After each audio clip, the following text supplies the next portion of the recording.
আসসালামু আলাইকুম এভরিওয়ান, সবাই কেমন আছেন? আশা করি সবাই ভালো আছেন। তো চলে এলাম আমার R15 ভার্সন 3 একটু কাজ করার জন্য ওয়ার্কশপে। তো আপনারা দেখতে পাচ্ছেন এখানে অনেক বাইক আছে কাজ করার জন্য। তো আমার বাইকটি আজকে যে ভাইয়া কাজ করবেন তার নাম হচ্ছে সাব্বির ভাই। এই হচ্ছে সাব্বির ভাইয়ের ছবি। উনি খুবই ভালো কাজ করেন। উনি আমার বাইকটি খুব যত্ন সহকারে কাজ করে দিয়েছিলেন।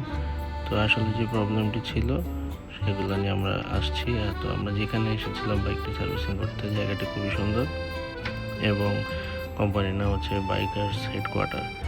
তো নামটি দেখে আমার খুবই ভালো লেগেছে, আনকমন নাম। আর এখানে দেখলাম অনেক বাইক সার্ভিসিংয়ে আছে। তো এর মধ্যে আমার বাইকটি আমি সাব্বির ভাইকে দিয়েছিলাম কাজ করতে। সাব্বির ভাই আমার বাইকে যে কাজ করেছিল সেটি হচ্ছে আমার বাইকের চেইনে শব্দ হতো। তো উনি আমার বাইকটি ধরে বুঝে ফেলেছেন যে আসলে প্রবলেমটা কী হয়েছিল। তো দেখার পরে আমি চেঞ্জ সেট যেটি ছিল পুরোটি চেঞ্জ করে ফেলেছি। উনি খুব যত্ন সহকারে আমার এই কাজটি করে দিয়েছে। তো এই হচ্ছে আমার বাইক, আমি যাকে আমার তৃতীয় রানী বলি। তো আশা করি আমার ব্লগটি ভালো লেগেছে। আমার সাথে সবাই থাকবেন। ধন্যবাদ সবাইকে।